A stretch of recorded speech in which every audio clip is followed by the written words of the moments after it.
Salut tout le monde, j'espère que vous allez bien. Je suis ravie de vous retrouver aujourd'hui pour vous parler comics. Oui, ça fait un bail. Aujourd'hui, je vais donc vous présenter mes dernières lectures comics et vous donner mes avis. Je commence avec le premier, il s'agit de Minimum Carnage par Cullen Bunn, Yost, Chalvet, Medina, Pham et Brown dans la collection Marvel Dark chez Marvel, donc chez Panini Comics. Donc il s'appelle Espace Intérieur et si vous vous souvenez bien, ce comics là je vous l'ai présenté il n'y a pas si longtemps que ça dans mon dernier book haul. Pour faire court, c'est l'histoire de l'agent Venom des Avengers qui se trouve juste là, qui va devoir s'allier à Scarlet Spider qui est le Spider-Man du Texas, donc à Houston précisément. Ils vont devoir s'associer pour faire face à ce fameux carnage, d'où le titre Minimum Carnage. Sauf que les événements ne vont pas très bien se dérouler et ils vont se retrouver dans un microverse et je ne vous raconte pas la suite pour ne pas vous spoiler. Alors mon avis sur ce comics, déjà je l'ai beaucoup aimé parce que déjà ce sont des personnages que j'adore, Carnage, Venom et j'ai découvert Scarlet Spider parce que je ne le connaissais pas du tout, juste de nom, donc ça m'a permis de le connaître et clairement bah j'adore ce duo Scarlet Spider et Venom contre Carnage. Carnage qui... voilà, c'est un carnage, clairement, il fait un carnage autour de lui, il porte tellement bien son nom. Et donc vous le savez, Venom a le symbiote, et donc là, sous les traits de Venom, c'est un certain Thompson. Et donc Scarlet Spider, je ne sais plus son nom qu'il a en vrai, bref, et Carnage, c'est toujours le fameux Cletus Kasady. Et il n'y a pas que ces personnages-là, il y en a aussi d'autres, et ça m'a permis vraiment de découvrir plein de personnages que je ne connaissais pas. Et ouais, clairement, j'ai adoré parce qu'il y a de l'action, c'est rythmé, il se passe plein de choses mais en même temps on arrive à comprendre. Après je pense que si vous n'êtes pas trop comment dire, familier des mots microverse, macroverse, peut-être que ça peut un peu vous dérouter, mais sinon c'est vraiment un one shot que j'ai adoré. Et la fin, je l'ai vraiment beaucoup aimé. C'est vrai que j'avais un petit peu peur parce qu'il restait 3 ou 4 pages et je me suis dit mais vu la situation dans laquelle ils sont, comment ce one shot peut se terminer dans 3-4 pages? C'est impossible.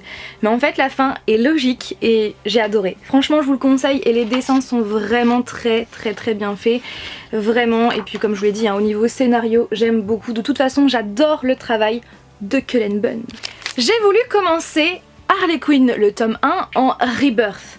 Sauf qu'en regardant de plus près dans ma pile à lire qui est juste là, je me suis aperçue que je n'avais pas lu le 6e et dernier tome de Harley Quinn dans DC Renaissance. Donc au final, bah vous savez quoi? J'ai rectifié le tir. J'ai lu le 6e tome Harley Quinn tiré par les cheveux par Amanda Conner, Jimmy Palmiotti et Chad Hardin. Mais en plus de ça, avant de lire ce 6e tome là, j'ai lu les 5 premiers, je les ai relus et c'est vraiment une saga que j'aime d'amour, c'est l'une de mes préférées, vous le savez, j'adore Harley Quinn, c'est vraiment mon personnage féminin préféré chez DC Comics. Pour faire court au niveau résumé, Harley Quinn au tout début du tome 1 va venir vivre à Coney Island à côté de New York parce qu'elle a hérité d'un immeuble, rien que ça, et on la voit justement comment dire, évoluer au fil des tomes, sans le Joker, sans lui. On la voit, comment dire, faire le bien autour d'elle, toujours avec l'humour à la Harley Quinn. On la voit faire de nouvelles rencontres, on la voit rencontrer un certain Mason Macabre. Bref, on la voit évoluer sans le Joker. Et ce 6e tome, en fait, c'est tout simplement la transition vers les Rebirth, puisque c'est le dernier en Renaissance. Mais c'est la transition, puisque dans tous les comics Harley Quinn, donc de cette saga là, Harley Quinn avait donc les cheveux rouges d'un côté et noirs de l'autre, et donc dans ce comics là, elle va avoir les cheveux blonds ainsi que les bouts roses et les bouts bleus, qui est donc la transition vers ces Rebirth tout simplement, et c'est une bonne fin je trouve de saga, c'est une belle transition, et voilà, donc actuellement je suis en train de lire ce Rebirth là et j'ai hâte de vous en parler. Simplement. Et franchement ouais, si je vous conseille une saga sur Harley Quinn, ça serait celle-là parce que elle est géniale. Après je tiens à vous préciser que je ne vais pas vous, comment dire, vous expliquer ce 6e tome pour ne pas vous spoiler bien évidemment les précédents, mais au niveau scénario j'adore, au niveau dessin j'adore également. Je trouve que Amanda Conner, Jimmy Palmiotti et Chad Hardin c'est vraiment un très bon trio. Rien que pour le plaisir des yeux je vais vous montrer ces planches là. Oui, vous avez bien vu, mais je vous en montre pas plus. Il y a quelques temps, j'ai été contactée par la maison Altaïa. Je pense que vous connaissez puisqu'on voit des publicités passer de temps en temps à la télévision. Donc Altaïa propose donc des maquettes, des livres, des figurines, tout ça sous forme d'abonnement. Donc vous retrouvez donc souvent les premiers numéros chez votre marchand de journaux et après si ça vous intéresse de continuer pour avoir toute la collection, eh bien vous vous abonnez. Et donc j'ai été contactée tout récemment par eux pour savoir si je serais intéressée de lire deux comics. Oui, deux comics Star Wars, puisqu'ils vont très bientôt lancer la collection Star Wars. Donc du coup, j'ai accepté parce que, je n'avais jamais lu jusqu'à présent des comics Star Wars et je me suis dit que c'était l'occasion d'en lire et de vous en parler. Vous pourrez donc retrouver cette collection exclusive Star Wars à partir du 26 février prochain. Toutes les informations de toute façon sont donc en barre d'informations et dans ces comics à la base Marvel, vous allez pouvoir retrouver des scènes cultes, des films, mais aussi de nouvelles aventures. Et donc je vais tout de suite vous présenter les deux comics que j'ai reçus. Skywalker passe à l'attaque et le second, le réveil de la force. En tout cas au niveau couverture, elles sont vraiment très très belles. Le derrière est tout noir. Et donc sachez aussi que ce comics là, je ne le savais pas du tout. Donc Skywalker passe à l'attaque est le comics le plus vendu de ces dernières années. Puisqu'il s'est vendu à plus d'1 million d'exemplaires aux États-Unis. Rien que ça, j'ai envie de dire, et depuis en fait les numéros d'après ont été vite épuisés. Et donc je les ai lus et je dois vous avouer que même si j'ai adoré ces deux comics là, mes deux premiers comics Star Wars lus pour la première fois, j'ai une petite préférence pour Skywalker passe à l'attaque. Donc dans ce comics là, on va retrouver Luke Skywalker et l'Alliance Rebelle qui en fait ont eu une très grande victoire puisqu'ils ont participé à la destruction de l'étoile de la mort. Sauf que il y a encore des choses à faire quoi, puisque l'Empire est toujours là. Donc là on va retrouver Luke Skywalker, Han Solo, Princesse Leia, Chewbacca, C3PO ainsi que R2D2 qui on va suivre leurs aventures dans ce comics là et on va retrouver notamment un certain Dark Vador ainsi que plein de personnages et j'ai vraiment adoré ce comics. Clairement si je devais choisir entre ces deux là, je choisirais le premier parce que j'ai passé un excellent moment, puis aussi c'est mon tout premier comics Star Wars lu, donc ça m'a aussi fait quelque chose. Et puis j'ai beaucoup aimé les scènes de Han Solo et Princesse Leia qui sont toujours en train de s'envoyer des pics. Et puis voilà, il y a plein de scènes que j'ai adorées. Donc ouais, vraiment c'est mon comics préféré. Les dessins sont extrêmement bien faits. Hop, je vais vous montrer. Voilà. Et le second c'est le réveil de la force et comme vous pouvez le voir, on voit Kylo Ren, on voit Han Solo, Chewbacca, Finn, Rey, BB-8, tout simplement parce que c'est le comics, c'est l'histoire en fait que l'on voit dans le film Le Réveil de la Force, tout simplement.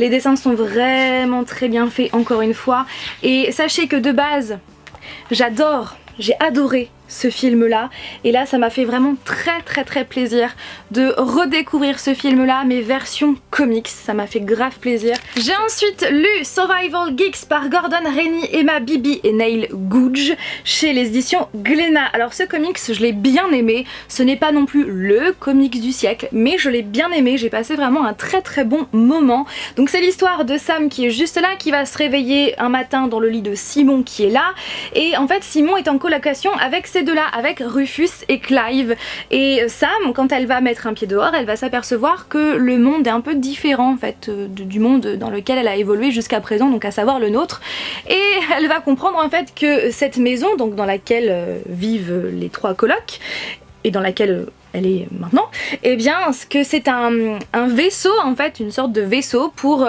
voyager entre les dimensions. Voilà, et c'est vraiment original, clairement c'est original, c'est bourré de références à la pop culture. D'après ce que j'ai vu sur internet, il devrait y avoir à peu près une dizaine de références par page. Alors moi je dois vous avouer que je ne les ai pas toutes vues. Des fois il y a certaines pages où j'ai vu aucune référence. Alors peut-être que voilà, ce ne sont pas des références qui me parlent, c'est fort possible. Mais je sais qu'il y a des références à donc Star Wars, à Doctor Who, à Shaun of the Dead, à Buffy contre les vampires, du Minecraft, je pense aussi à du The Walking Dead par moment. J'ai vu aussi au tout début, bien évidemment, le masque de Jason Voorhees. Voilà, donc il y a des petites références comme ça, des clins d'œil qui sont bien sympas. Après ouais, le petit bémol pour moi c'est que je n'ai pas tout reconnu, donc c'est un petit peu dommage, mais je pense qu'il faudrait le lire plusieurs fois pour vraiment voir tout, enfin le lire et le regarder plusieurs fois pour voir toutes les références de ce comics. Mais en tout cas j'ai passé un agréable moment en compagnie de ce quatuor qui fonctionne plutôt bien, qui sont assez attachants, et voilà, puis les dessins sont très bien faits hein, clairement. Ouais, je trouve qu'ils sont très bien faits. Et voilà, mais d'après ce que j'ai compris et ce que j'ai vu sur internet, je crois qu'il n'y a pas de suite pour le moment depuis 2016. Voilà pour ce comics. Alors après ce n'est pas un comics indispensable, mais vous passerez un bon moment. Et je termine par mon très gros coup de cœur. C'est vraiment mon plus gros coup de cœur comics de ce début d'année et de cette update lecture. Il s'agit de Courtney Crumrin par Ted Neffé chez les éditions Achilleos. Donc j'avais reçu de leur part il y a pas mal de temps maintenant, et donc c'est Les Choses de la Nuit et l'Assemblée des Sorciers, et c'est le premier tome. Et oh là là, qu'est-ce que j'adore ce comics. Alors comme vous pouvez le voir, il est peut-être petit mais il est quand même assez épais, donc clairement je l'ai pas lu d'une traite. Donc c'est l'histoire de Courtney Crumrin qui est toute mimi avec ses grands yeux. D'ailleurs elle a même pas de nez, elle est toute mimi. Et en fait Courtney Crumrin va vivre avec ses parents qui sont complètement déphasés, qui sont complètement complètement différents de Courtney, puisque eux ils veulent absolument être bien placés dans la bourgeoisie, etc. Enfin voilà, ils en ont rien à faire de leur fille, ils sont complètement infâmes, j'ai envie de dire. Et donc tous les trois, donc ses parents et Courtney, vont aller vivre dans le manoir du grand-oncle à Courtney, donc soit l'oncle de son père à elle. Et donc ce fameux oncle s'appelle Achilleos Crumrin, et la Courtney va découvrir plein de choses dans ce manoir, notamment la forêt à côté, les créatures, tout ça. Dans Les Choses de la Nuit, chaque chapitre a une histoire différente, mais toutes les histoires se suivent en fait. Et dans l'Assemblée des Sorciers, c'est une seule et même histoire avec plusieurs chapitres. Après vous dire laquelle j'ai préférée, clairement, quelle partie j'ai préférée, je ne peux pas vous dire. Pourquoi j'ai eu un coup de cœur? Parce que déjà de 1, j'ai été très surprise. Je m'attendais vraiment à du jeunesse en voyant la tête de Courtney qui est toute mimi. Je me suis dit oh ça doit être du jeunesse, mais en fait pas du tout. C'est c'est adulte, je dirais. Bon, les adolescents vous pouvez le lire sans problème, mais c'est vrai que c'est une histoire qui est assez adulte, qui est sombre, qui a une ambiance, une aura particulière que j'aime tellement. Ça parle de créatures, ça parle de sorciers, de sorcellerie, ça parle de créatures de la nuit, de gobelins, de tout ça en fait. Et Courtney évolue dans ce monde qu'elle ne connaît pas, et ça parle aussi de plein de sujets qui sont extrêmement intéressants et qui doivent être abordés, comme la solitude, comme le harcèlement, voilà. Et puis à la fin ça parle quand même de complot, de meurtre, de tout ça. Donc c'est vrai que c'est une histoire qui est assez adulte, donc c'est complètement à l'inverse de ce que je pensais. Et puis les dessins sont extrêmement bien réalisés. Vous avez par exemple des nuances de violet par moment, vous avez des nuances de orange, de jaune, des nuances toujours très sombres et qui... Ouais, j'adore les dessins. Franchement, je suis fan des dessins. Je les trouve très bien réalisés. J'adore la tête de Courtney qui... Ouais, j'adore. Franchement, j'adore. Énorme coup de cœur pour Courtney Crumrin. J'espère que le tome 2 va sortir parce que j'ai trop hâte. Vraiment, puis vu la fin, ça annonce quelque chose de... Non, je vous dis pas. Non, je vous spoil pas. Donc voilà, j'espère que cette vidéo vous a plu. Comme toujours, n'hésitez pas à réagir en commentaire, à me dire ce que vous avez pensé de cette vidéo, des comics que je vous ai présentés. Encore une fois, je tiens à vous le préciser, j'ai reçu effectivement des comics de la part de maisons d'édition, mais je ne suis pas du tout payée, pas du tout. Je donne mon avis, l'avis que j'ai envie, parce que pour moi c'est la base. Si on me dit quel avis je dois donner, je vois pas l'intérêt. Tout simplement parce que ce n'est pas moi. Moi, c'est de partager ce que j'ai envie et de vous donner l'avis que je veux. Sur ce, je vous fais plein de bisous et je vous dis à dimanche prochain pour une nouvelle vidéo. Bye!